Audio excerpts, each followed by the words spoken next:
7:40 പോകേണ്ട ഫ്ലൈറ്റ് രാത്രി 1:30 ആവുമെന്നാണ് പറയുന്നത്. ഇപ്പം അകത്തോട്ട് കയറാനും വയ്യ, പുറത്തോട്ട് ഇറങ്ങാനും വയ്യ എന്നുള്ള ഒരവസ്ഥയിൽ എത്തി നിൽക്കുകയാണ്. നാളെ 7 മണിക്ക് ഡൽഹിയിലെ ഗേറ്റ് ക്ലോസ് ചെയ്യുമെന്നാണ് പറയുന്നത്. അതിന് മുമ്പ് അവിടെ എത്തുകയും വേണം. ആകെ അങ്കലാപ്പിലാണ്. ഇഗ്നോയുടെ 37ാമത് കോൺവൊക്കേഷൻ. ദില്ലിയിൽ സഹപാഠികളെ വീണ്ടും കാണാനും സന്തോഷം പങ്കുവയ്ക്കാനും ഒരു വേദി. 2 മനസ്സായിരുന്നു. ദൂരം, ചെലവ്, അവധിയെടുക്കാനുള്ള മടി എന്നിങ്ങനെ ഒരു വശത്ത്.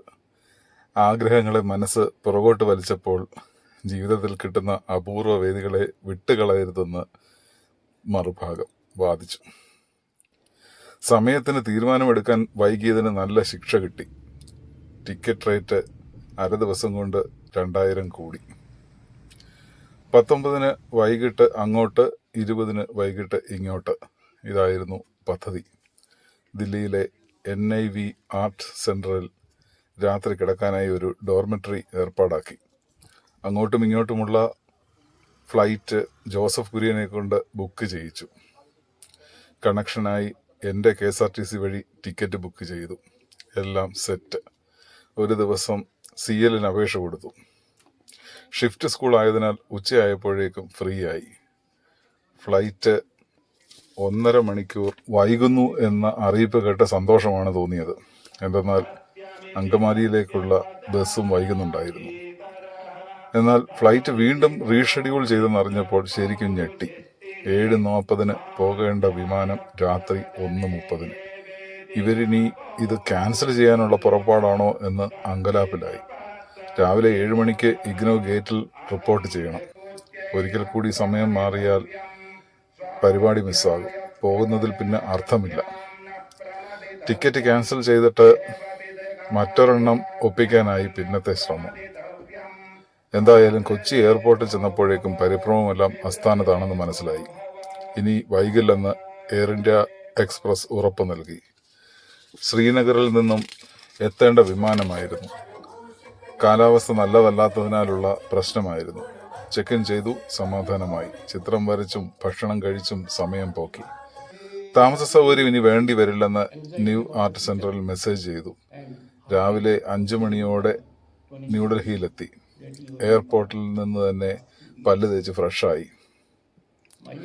ഡ്രസ് കോഡ് അനുസരിച്ച് വെള്ള ജുബയും വെള്ള പജാമയും ധരിച്ചു.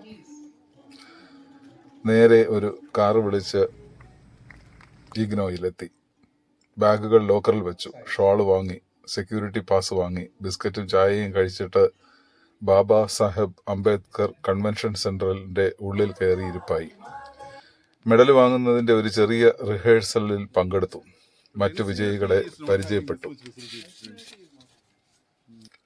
കൊല്ലത്തു നിന്നുള്ള അക്ഷയെ പരിചയപ്പെട്ടപ്പോൾ അവന്റെ അച്ഛനും എനിക്കും ഒരേ പ്രായം. ഇന്ത്യയുടെ ഉപരാഷ്ട്രപതി ജഗ്ദീപ് ഖക്കർ ആയിരുന്നു വിശിഷ്ട അതിഥി. മനോഹരമായ പ്രസംഗത്തിലൂടെ അദ്ദേഹം സദസ്സ് കീഴടക്കി. മെഡലും സർട്ടിഫിക്കറ്റും വാങ്ങി അഭിമാന പുളകിതനായി. വേദിയിൽ ഏത് ജില്ലയിൽ നിന്നാണ് എന്ന് അദ്ദേഹം കുശലം ചോദിച്ചു. പത്തനംതിട്ട എന്ന് ഞാൻ മറുപടി പറഞ്ഞു. സെൽഫി പോയിന്റിലെ ഫോട്ടോ സെഷന് നല്ല തിരക്കായിരുന്നു. സുഹൃത്തും സഹപാഠിയുമായ ആരിഫ് നഖ്വിയുമായി അദ്ദേഹത്തിന്റെ ഓഫീസിൽ അല്പനേരം. ക്യാൻറ്റീനിൽ നിന്നും ഉച്ചഭക്ഷണം.